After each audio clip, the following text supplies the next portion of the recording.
রমজান মাস আমাদের থেকে বিদায় নিয়ে গেছে। রমজান মাস বিদায়ের সাথে সাথে আমাদের সমাজের বহু মানুষ আছে যাদের ইবাদত বন্দেগীও বিদায় হয়ে গেছে।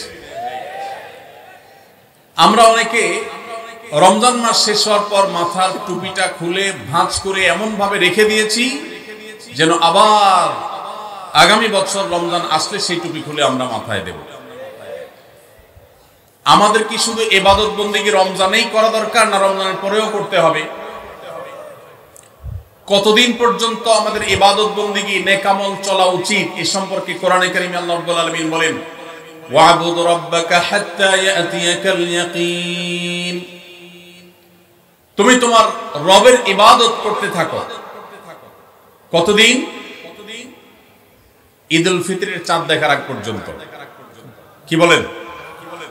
ঈদুল ফিতরের চাঁদ ওঠার আগ পর্যন্ত ইবাদত করো, এরকম কিছু?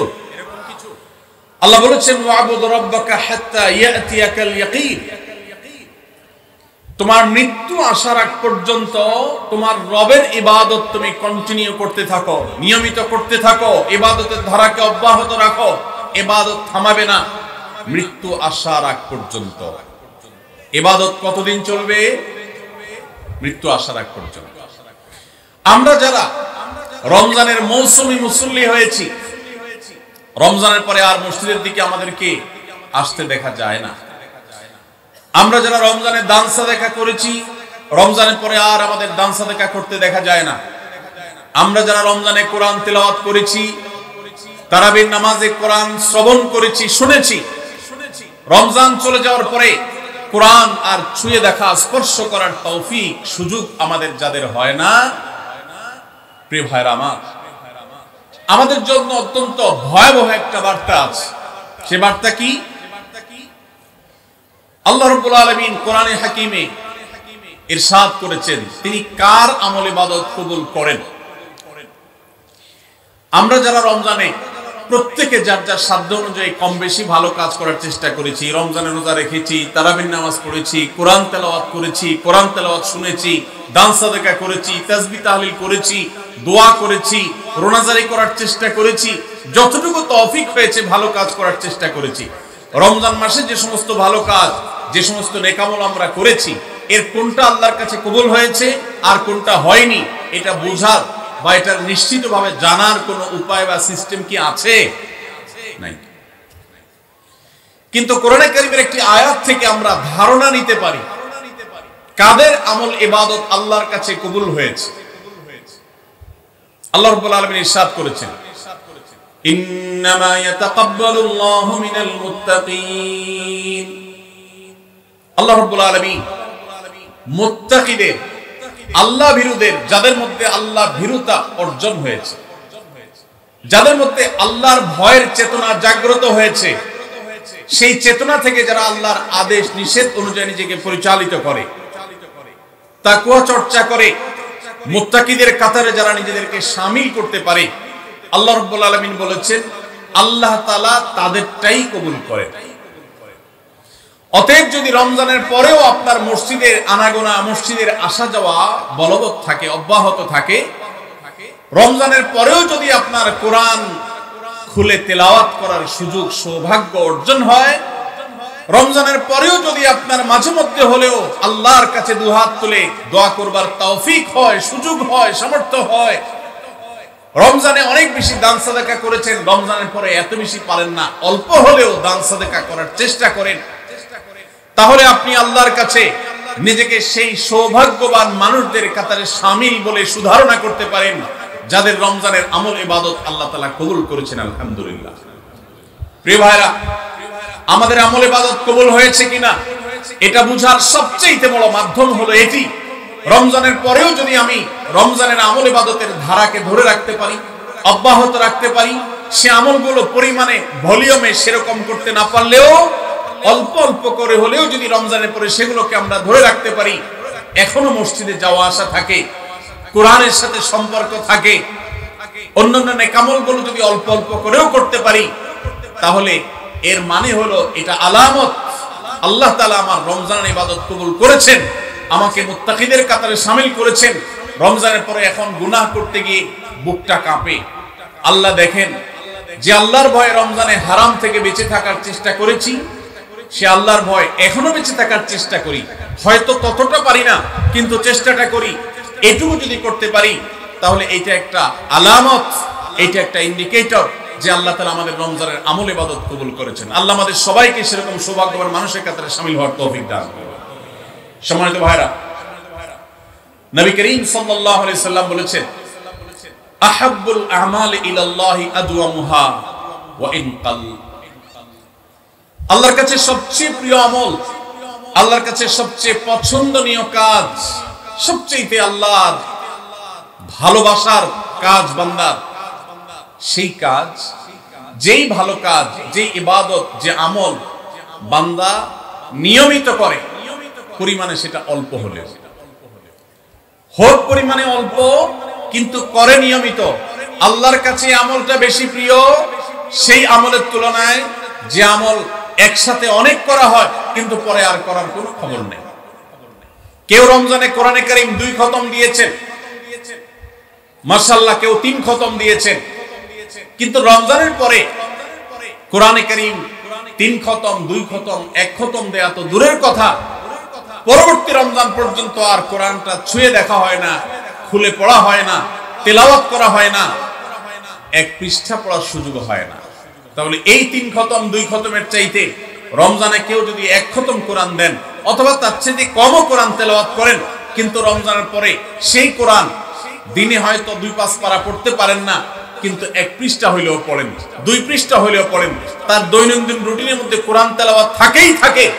আল্লাহর কাছে ওই 3 খতম দেওয়া কোরআন তেলাওয়াতকারীর চাইতে মাত্র 10 পারা কোরআন তেলাওয়াত করেছেন যিনি রমজানে, কিন্তু রমজানের পরেও সেটাকে ধরে রেখেছেন, পরিমাণে অল্প হলেও আল্লাহর কাছে এই দ্বিতীয় ব্যক্তি অনেক বেশি শ্রেয় এবং প্রিয়।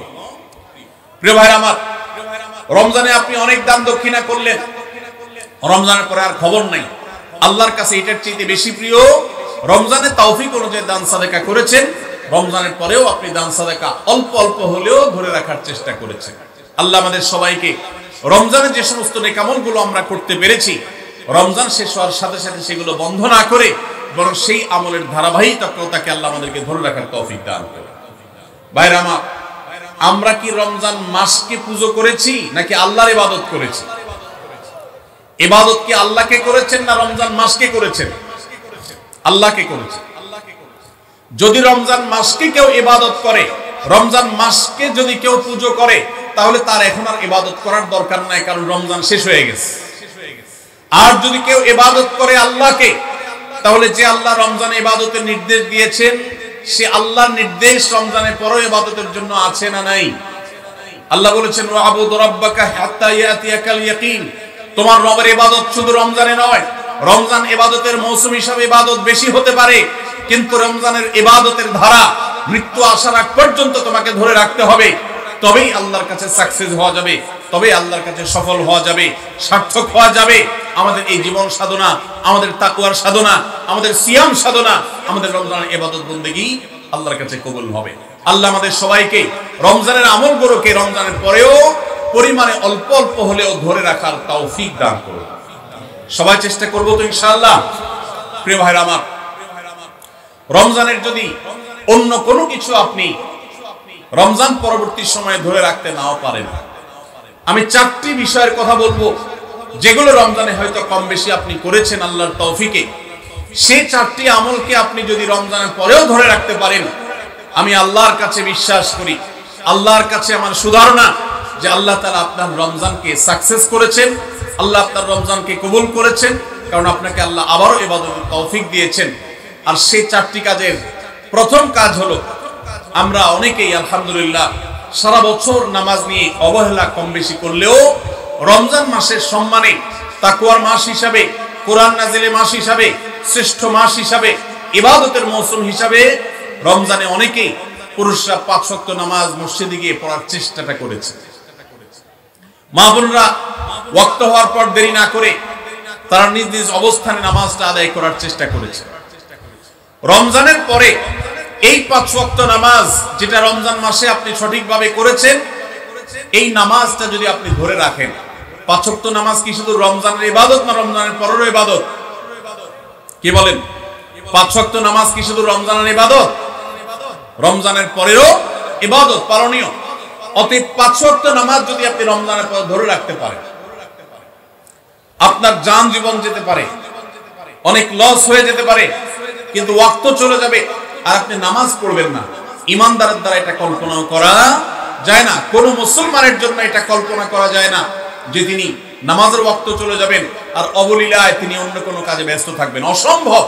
এর সাথে ইমানের সাংঘর্ষিকতা এই লেভেলের যে ওমর ইবনুল খাত্তাব রাদিয়াল্লাহু তাআলা বলেছেন, লা হাজ্জা ফিল ইসলাম লিমান তারাকাস সালাহ।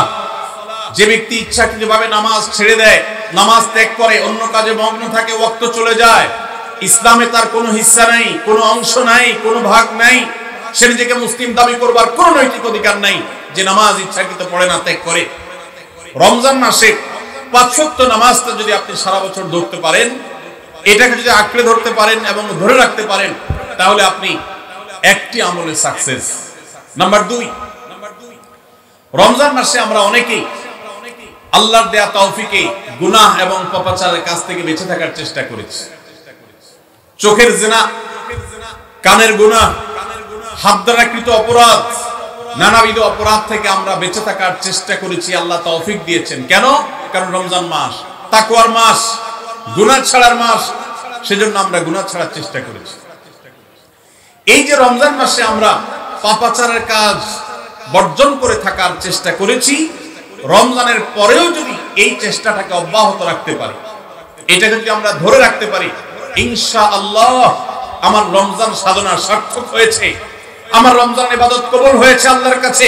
এটা বুঝার সবচেয়ে বড় আলামত হলো রমজানের পরেও আপনি আমল ইবাদতের পাশাপাশি গুনাহগুলো থেকে বেঁচে থাকার চেষ্টা করছেন। আপনি কোনো পাপের কাজ করতে যাচ্ছেন, মোবাইলে কোনো হারাম ভিডিও দেখতে যাচ্ছেন, হারাম কোনো বিষয় আপনি লিপ্ত হতে যাচ্ছেন, সাথে সাথে আপনার যদি আল্লাহর কথা স্মরণ হয় আর আপনি ওই হারাম থেকে নিজেকে বাঁচিয়ে রাখতে পারেন, তাহলে আপনার রমজান সাধনা সার্থক। আপনি আর কিছু না পারেন, রমজানের এই দুটি কাজ, প্রথমত পাঁচ ওয়াক্ত নামাজ, দ্বিতীয়ত হলো যে কোনো পাপাচার থেকে বেঁচে থাকা, এই দুটা যদি করতে পারেন তাহলে অনেকাংশেই আপনার রমজান সফল এবং সার্থক ইনশাআল্লাহ। প্রিয় ভাইরা আমার, আল্লাহ যেখানে বলেই দিয়েছেন ইন্নামা ইয়াতাকাব্বালুল্লাহু মিনাল মুত্তাকিন, আল্লাহ শুধু মুত্তাকিদেরটাই কবুল করেন। মুত্তাকি না হয়ে আল্লাহর কাছে কিছু উপস্থাপন করলে, পেশ করলে, দান দক্ষিণা করলে, কুরবানি করলে, নেক আমল করলে আল্লাহ সেটা কবুল করেন না, মুত্তাকিদেরটাই কবুল করেন। অতএব আপনি মুত্তাকি কিনা তার পরিচয় হবে, তার প্রমাণ হবে আপনি পাপাচার থেকে বাঁচার জন্য সংগ্রাম করছেন কিনা। আপনি যদি গুনাহ থেকে বাঁচার জন্য সংগ্রাম করেন, চেষ্টা করেন, সাধনা করেন, পরিশ্রম করেন, নিয়ত করেন, ইচ্ছা করেন এবং এর জন্য আপনি পদক্ষেপ গ্রহণ করেন, তাহলে তার মানে হলো আপনি মুত্তাকি। যত বেশি গুনাহ থেকে বাঁচার চেষ্টা করতে পেরেছেন তত বড় মাপের মুত্তাকি। আর যত বড় মাপের মুত্তাকি, রমজানের ইবাদত তত বেশি আল্লাহর কাছে কবুল হয়েছে, সেই ধারণা আল্লাহর কাছে আমরা পোষণ করতে পারি ইনশাআল্লাহ। প্রিয় ভাইরা আমার, একজন সাহাবী নবী করিম সাল্লাল্লাহু আলাইহি সাল্লামকে জিজ্ঞাসা করেছেন, হে আল্লাহর রাসূল, কিভাবে আমি সবচেয়ে বড় ইবাদত গুজার হব, সবচেয়ে বড় আমলকারী কিভাবে হতে পারি? কাছে বহু মানুষ কাগজ লিখে পাঠান, চিরকুট লিখে দেন যে হুজুর কোন আমলটা করলে বেশি সওয়াব হবে, আল্লাহ বেশি সন্তুষ্ট হবেন, আল্লাহর ইবাদত বেশি হবে, কোন আমলটা করলে? প্রিয় ভাইরা আমার, নবী করিম সাল্লাল্লাহু আলাইহি সাল্লাম বলেছেন, ইত্তাকিল মাহারিমা তাকুন আবাদান নাস। তুমি হারাম কাজ থেকে বেঁচে থাকো, অবৈধ কাজ থেকে নিজেকে বিরত রাখো, গুনাহের ধারে কাছেও যেও না, পাপাচারের পথ মারিও না। তুমি সবচেয়ে বড় ইবাদত গুজার হবে, সবচেয়ে বড় নেক আমল হতে পারবে। অনেক বেশি নফল রোজা রাখে, অনেক বেশি দোয়া দুরূদ পড়ে, অনেক বেশি কোরআন তেলাওয়াত করে, অনেক বেশি নফল দান সাদাকা করে, অনেক বেশি নফল কাজ করে, এই লোক আল্লাহর খাতা বড় ইবাদত গুজার নয়। আমাদের স্মৃতিতে ইবাদত গুজার বলতে ভেসে ওঠে সারাক্ষণ নামাজেরই ব্রত থাকা মানুষের কথা। আমাদের স্মৃতিতে ভেসে ওঠে ইবাদত গুজার মানে হলো ঘন ঘন নফল রোজা রাখা ব্যক্তির ছবি।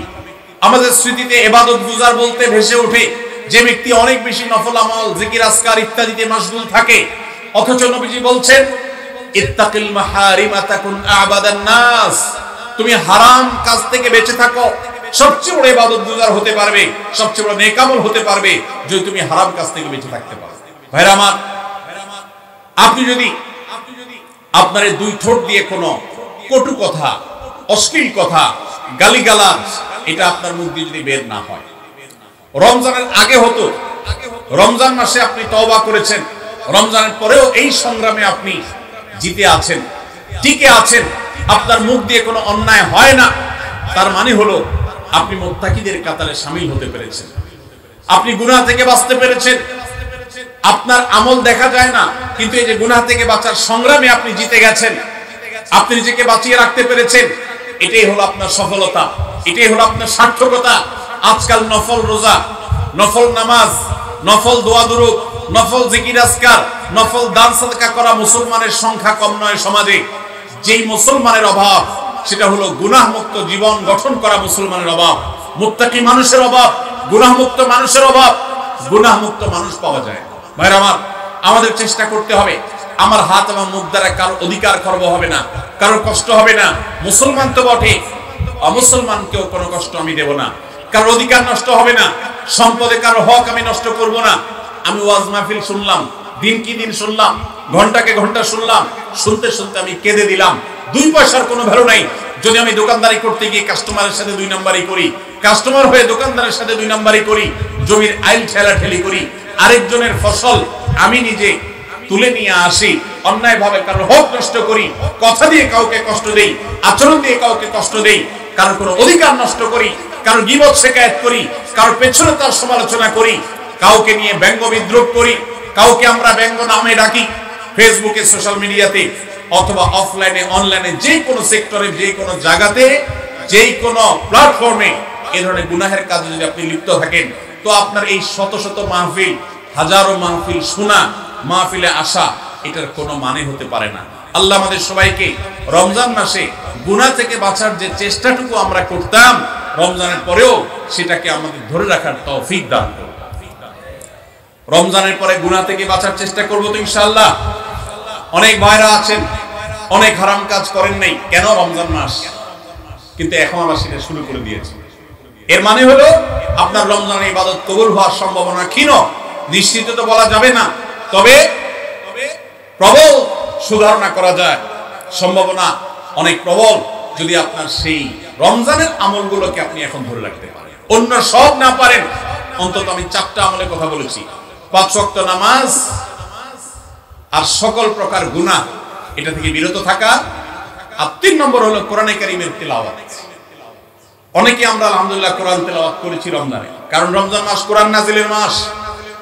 আমাদের সালাফ পূর্বসূরীরা রমজান মাসে কোরআন হাত থেকে রাখতেন না। আমরা অনেকেই নিজে কোরআন খতম দিয়েছি, যারা খতম দিতে পারেন না একটু হলো তেলাওয়াত করেছেন, তারাবিতে হাফেজ সাহেবের কাছ থেকে তেলাওয়াত শুনেছেন, কোনো না কোনো ভাবে কোরআনের সান্নিধ্যে এসেছেন।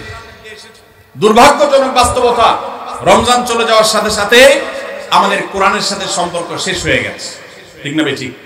বহু মানুষ আছে কোরআন স্পর্শ করে না, দিনের ভিতরে 2-4 ঘন্টা, 5 ঘন্টা, 6 ঘন্টা সময় পর্যন্ত অনেকে সোশ্যাল মিডিয়াতে ডুবে থাকেন, মোবাইলে ডুবে থাকেন। সারাদিন কোরআনকে স্পর্শ করার জন্য 5টা মিনিট সময় বের হয় না, ঘন্টাকে ঘন্টা কোরআনের পরিবর্তে মোবাইল ফোনকে স্পর্শ করার সময় আমাদের হয়।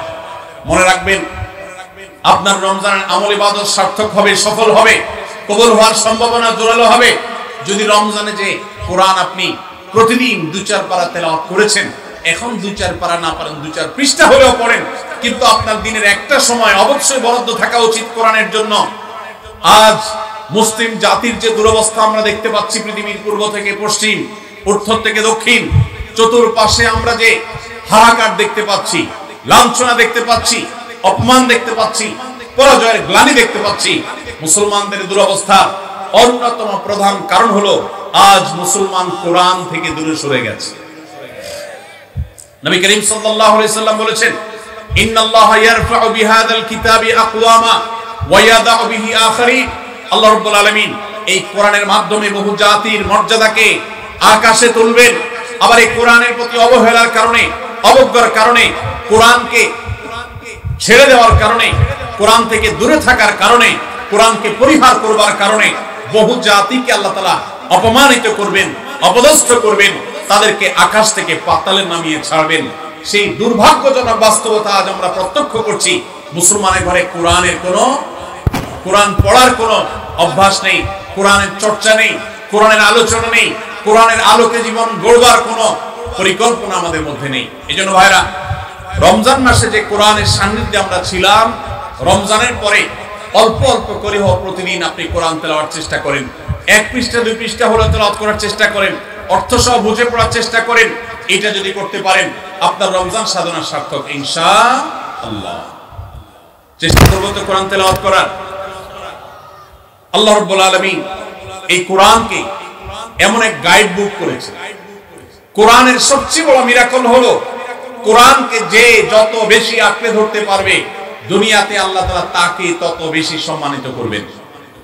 ইসলামের ইতিহাসের সোনালী যুগের যারা স্বর্ণ মানব ছিলেন, সেই খোলাফায়ে রাশেদা, তাদের পরবর্তী যুগের যে সোনালী ইতিহাস ছিল, যখন বিশ্ব মুসলমানের পদতলে ছিল, মুসলমান যখন বিশ্বের সুপার পাওয়ার ছিল, গোটা বিশ্বে মানবতা তার সর্বোচ্চ শিখরে যখন আসীন হতে পেরেছে, মানবতা সবচেয়ে বেশি যখন প্রতিষ্ঠিত হয়েছে, যখন মুসলিম নয় শুধু অমুসলিমরাও সবচেয়ে সুখে শান্তিতে পৃথিবীতে বসবাস করতে পেরেছে, কারণ অধিকার খর্ব করা হয় নাই, অধিকার আদায়ের মতো আজকের পৃথিবীতে যে নাটক চলমান আছে সেই নাটক তখন হয়নি।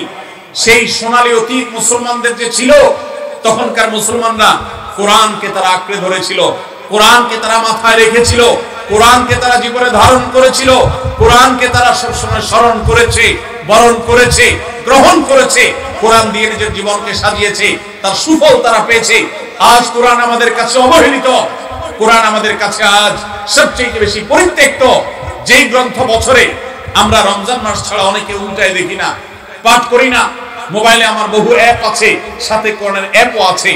আমি সোশ্যাল মিডিয়ার অ্যাপগুলো দিনের ভিতরে 50, 60, 70, 80, 100 বার ওপেন করলেও কোরআনের অ্যাপটা দিনে একবার ওপেন করা হয় না। কোরআনের জন্য কোনো সময় আমার বরাদ্দ নেই।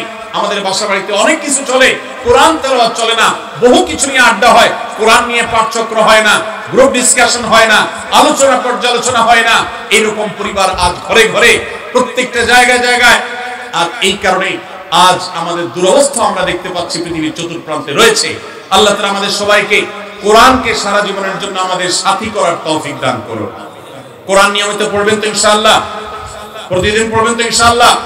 আল্লাহ আমাদের সবাইকে প্রতিদিন কোরআন তেলাওয়াতের তৌফিক দান করুন, কোরআন বুঝে পড়ার তৌফিক দান করুন, কোরআনের আলো থেকে আলো গ্রহণ করবার তৌফিক দান করুন, সমাজ এবং রাষ্ট্রকে কোরআন দিয়ে সাজাবার তৌফিক দান করুন। বলুন আমিন। নাম্বার 4, শেষ পয়েন্ট। রমজান উপলক্ষে আমরা অনেকেই ভোর রাতে সাহরি খেতে উঠে আল্লাহর কাছে কম বেশি দোয়া করার চেষ্টা করেছি, 2-4 রাকাত তাহাজ্জুদ নামাজ পড়ার চেষ্টা করেছি, ঠিক না ঠিক?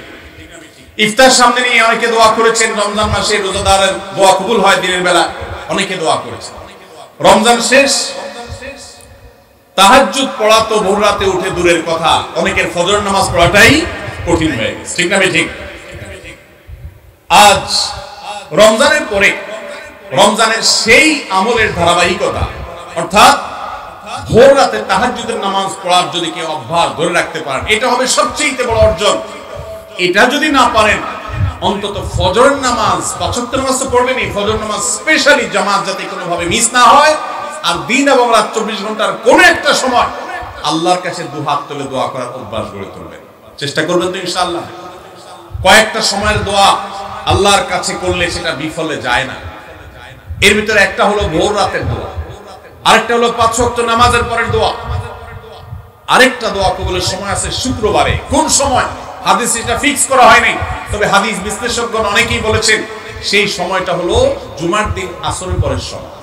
জুমার দিন আসরের পরে সূর্য ডুবার আগ পর্যন্ত আল্লাহর কাছে যদি দোয়ায় মাশগুল থাকেন, বাসা বাড়িতে আছেন, কর্মস্থলে আছেন, রাস্তাঘাটে আছেন, যেখানে যে অবস্থায় আছেন, জুমার দিন শুক্রবার বাদ আসর সূর্য ডুবার আগ পর্যন্ত দোয়া কবুলের মোক্ষম একটা সময়, অসাধ্য সাধন করবার সময়, একেবারে অসম্ভবকে সম্ভব করার সময়, আল্লাহর কাছ থেকে সবকিছু নিজের করার সময়। এই জন্য এই সময়গুলো আমরা মিস করবো না। তো রমজান মাসের দোয়ার অভ্যাসটা যদি রমজানের পরে আপনি ধরে রাখতে পারেন, ব্যাস এনাফ। 5 ওয়াক্ত নামাজ, সকল প্রকার হারাম পাপাচার বর্জন, কোরআনে কারীমের তেলাওয়াত অল্প অল্প করে হলেও প্রতিদিন একটা সময় ফিক্স করে যে এই সময় কোরআন তেলাওয়াত ছাড়া কিছু করব না। ঘুম থেকে উঠে প্রথম কাজ হবে ওযু করে আমি কোরআন তেলাওয়াত করব, ফজর নামাজের পরে একটু পড়ব। আর 4 নম্বর হলো দিন এবং রাতের কোন একটা সময় আল্লাহর কাছে দোয়া করার অভ্যাস করব। অনেক লোক আছি আমরা যে 24 ঘন্টার ভিতরে সপ্তাহে সপ্তাহ, মাসকে মাস চলে যায়। অনেক নিয়মিত নামাজি মানুষ আছেন, অনেক দাড়িওয়ালা মানুষ আছেন, এমনকি অনেক মাদ্রাসার ছাত্র, এমনকি আলেমও আছেন। মাসকে মাস চলে যায়, আল্লাহর কাছে হাত তুলে একটু চোখের পানি ফেলে শেষ কবে দোয়া করেছি বলতে পারবো না। এর চাইতে বড় হতভাগা আর কেউ হতে পারে না। এই জন্য রমজান মাসের দোয়ার আমলটা, রমজানে হয়তো আপনি দিনে 4 বার 5 বার করেছেন, রমজানের পরে একবার করেন। রমজানে হয়তো 10 মিনিট 15 মিনিট 20 মিনিট ধরে দোয়া করেছেন, রমজানের পরে অন্তত 2 মিনিট ধরে দোয়া করেন। এই 4টা কাজ, 5 ওয়াক্ত নামাজ, সকল পাপাচার বর্জন, কোরআনে কারীমের তিলাওয়াত, আর দিন এবং রাতের কোন একটা সময় আল্লাহর কাছে দোয়ায় মাশগুল হওয়া, এই 4টা কাজ রমজানের, এগুলো যদি আপনি ধরে রাখতে পারেন তো ইনশাআল্লাহ আপনার রমজান সাধনা, আপনার রমজান ইবাদত বন্দেগী আল্লাহর কাছে কবুল হয়েছে। আল্লাহ আপনাকে মুত্তাকি হওয়ার তৌফিক দিয়েছেন, মুত্তাকিদেরটাই আল্লাহ কবুল করেন। অতএব আপনার রমজান ইবাদত এবং সাধনা কবুল হয়েছে, সার্থক হয়েছে, সেই সুধারণা আপনি পোষণ করতে পারেন। সবাই চেষ্টা করবো তো ইনশাআল্লাহ। আল্লাহ আমাদের সবাইকে সেই তৌফিক দান করুন। সম্মানিত ভাইরা,